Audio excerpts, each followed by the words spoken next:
आज उस ज़ात के सिलसिले से सेमिनार है कि जिसने हर फील्ड के इंसान को दावत दी है कि जो चाहो मेरी ज़िंदगी से फ़ायदा उठा लो। जब जिंदा थे यानी मौजूद थे तब खुल करके ऐलान किया था, पूछो जो पूछना है। लेकिन हाँ, उस ज़माने के उन इंसानों की ये आप देखिए तो फिक्र, पूछते भी ऐसे सवाल थे जिसका न सर होता था न पैर होता था। लेकिन बहुत से लोगों ने अच्छे अच्छे सवालात भी किए, लेकिन कुछ लोगों ने उलझाने के लिए सवाल किया, या अली बताइए आज मैं क्या खाऊंगा, या अली बताइए मेरी मुट्ठी में क्या है, या अली बताइए मेरे सर में कितने बाल हैं, या अली बताइए कौन सा जानवर अंडा देता है और कौन सा जानवर बच्चा देता है, या अली बताइए इल्म बेहतर है कि माल बेहतर है। ये सिलसिला इतना प्यारा है और खूबसूरत है, हो सकता है कोई स्पीकर इसको बयान करे तो वाकई हमारे इल्म में इजाफा होगा। बस एक जवाब उसमें मौला ने जो फरमाया वो बताता हूँ, या अली इल्म बेहतर है कि माल बेहतर है? का इल्म बेहतर है हमेशा माल से।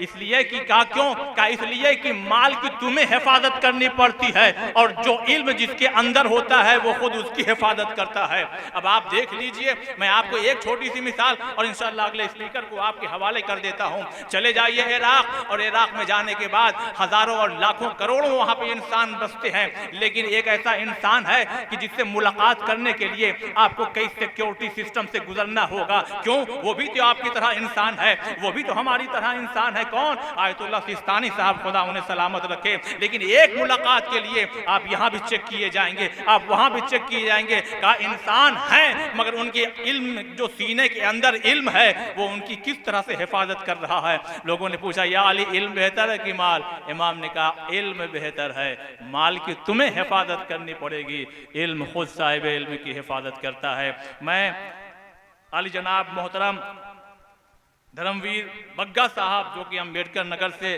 सोशल एक्टिविस्ट हैं, तशरीफ़ लाए हैं। मैं उनसे गुजारिश कर रहा हूँ वो तशरीफ़ लाए, मौलाए कायनात की ज़िंदगी के किसी अहम पहलू की तरफ इशारा करेंगे, आप उसको बहुत तवज्जो से सुनिएगा। ये स्टेज बड़ा खूबसूरत है। देखिए, तारीफ महफिलों की भी है, तारीफ मजलिसों की भी है, वहाँ पे अलग अलग फिक्र, लेकिन यहाँ पे अलग अलग फिक्र के जो लोग आए हैं वो भी अपनी अपनी बातों को पेश करेंगे। मुस्लिम भी हैं, गैर मुस्लिम भी हैं, सियासतदां भी हैं, उलमा हजरात हैं। आज अल्हम्दुलिल्लाह हमें बहुत कुछ सीखने को और जानने को मिलेगा। आपकी खिदमत में मोहतरम जनाब धर्मवीर बग्गा साहब।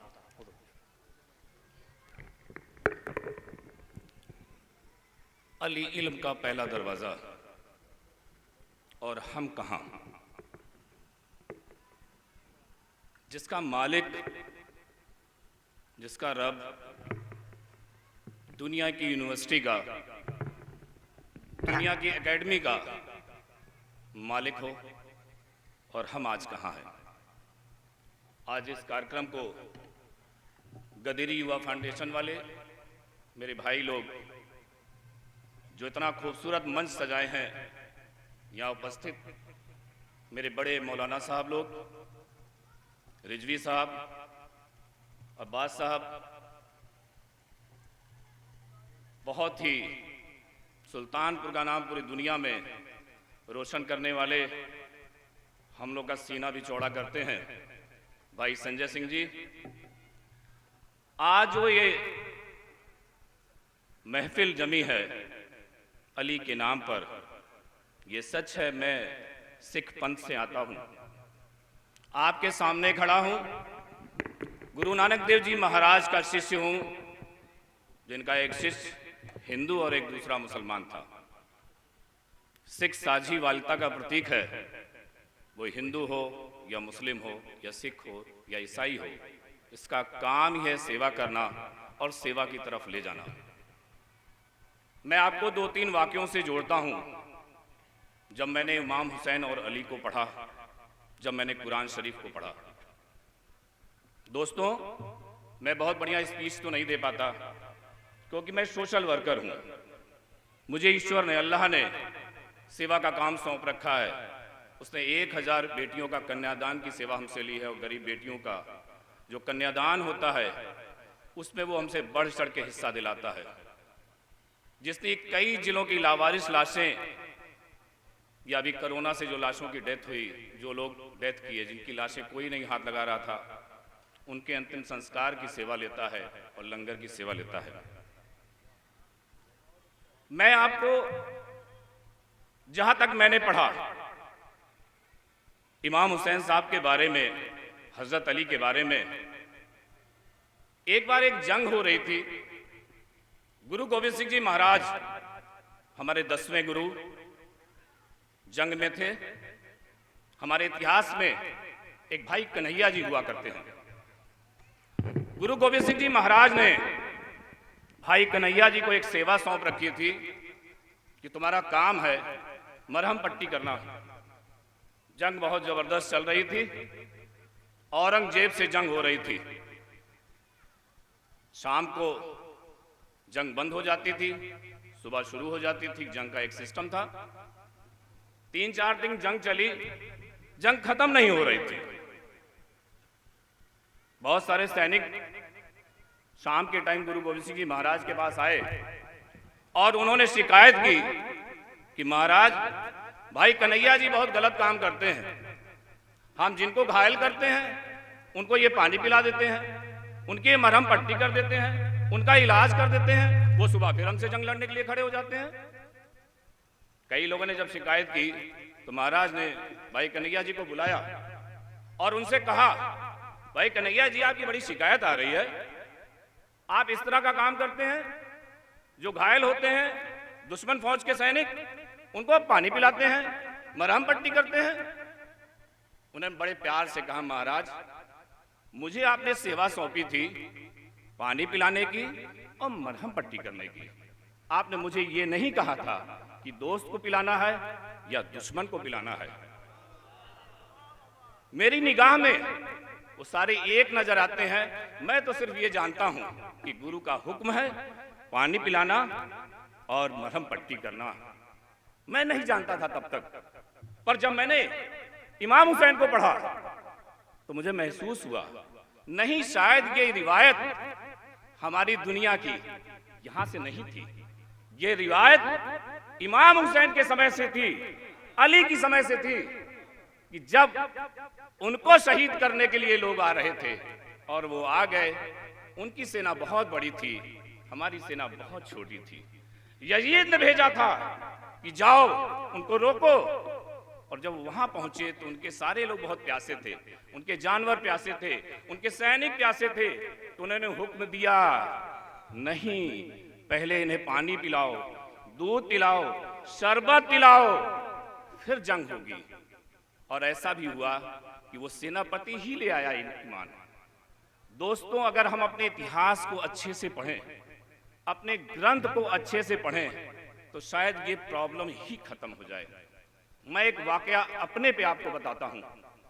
हमसे गुरु महाराज बहुत सुंदर एक लंगर चलवाते हैं, जो 10 साल से हमारे यहाँ भोजन बैंक के नाम से चलता है। हमारा एक पेट्रोल पंप है, उसी पे वो लंगर चल रहा है।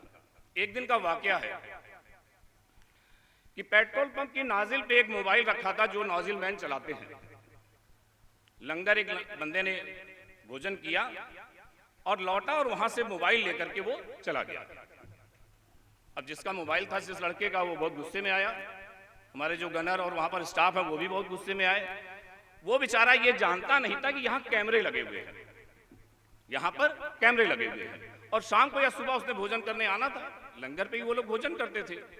हमारे यहाँ सुबह 10 से 12 और 6 से 8 फ्री लंगर 10 सालों से चल रहा है। मेरी माता जी की डेथ पे भी वो लंगर बंद नहीं हुआ। साहब वो दूसरे दिन आया और इन लोगों ने उसको पकड़ लिया और मेरे पास फोन किया कि भैया वो बंदा आया हुआ है और उसने मोबाइल चुराया था, हम लोगों ने उसका वीडियो बना लिया है। ईश्वर जाने ये कहां से खेल था। मैं उसी रात, जिस रात की ये बात है, जिस सुबह भी इन लोगों ने उसको पकड़ा, मैं उस दिन भी अली को पढ़ रहा था। आप विश्वास करिए, मेरे बहुत फेवरेट, मेरे हीरो हैं अली। क्योंकि जब मैं उनके किरदार को पढ़ता हूं तो मुझे ऐसा महसूस होता है कि आज की जो दुनियावी जीवन है, जिस जीवन में हम लोग जी रहे हैं, वो बहुत टच करते हैं, बहुत ही हमारे नजदीक नजर आते हैं। इन लोगों ने उस बंदे को पकड़ लिया। मैंने इनको फोन पे कहा कि उसको कुछ कहना नहीं, मैं अभी आ रहा हूं, मैं उससे बात करूंगा। जब मैं पहुंचा तो बारिश हो रही थी काफी। पीछे एक गार्डन हमारा है, हम लोग गार्डन में बैठे थे साइड में। मैंने उस बंदे को बुलवाया, मैंने कहा कि तुमने चोरी क्यों की? उसने कहा, साहब खाना खा लिया था, कुछ पैसे की जरूरत थी, मोबाइल नजर आया, ईमानदारी की बात कर रहे हैं, मन तो नहीं था पर मजबूरी थी, हमने वो चोरी कर ली। मैंने उसी रात पढ़ा था कि अगर कोई रोटी चोरी कर रहा है तो हमें उसे नहीं पीटना है, हमें ये देखना है कि वो रोटी उसने चोरी क्यों की, जो वहां के लोग हैं उन्होंने व्यवस्था ऐसी क्यों नहीं बनाई। मेरा हृदय तुरंत पसीज गया। मैंने कहा नहीं, इसको कुछ मत कहो। सारे स्टाफ को मैंने खड़ा किया और मैंने कहा तुम सारे लोग खड़े होकर अरदास करो कि आज के बाद से इसके पास कोई कमी ना रहे और ये चोरी ना करे।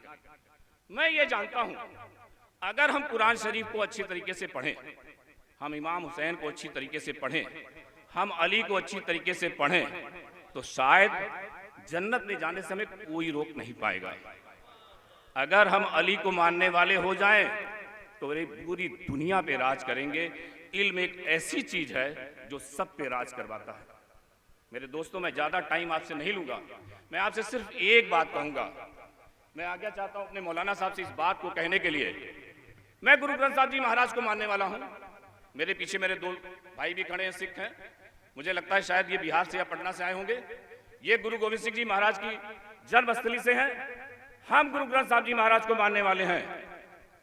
हम आपको कहते हैं कि आप कभी गुरुद्वारे साहब में आके देखिए, हम गुरु ग्रंथ साहब जी महाराज को किस शान शौकत से रखते हैं, राजा और महाराजा से ऊपर।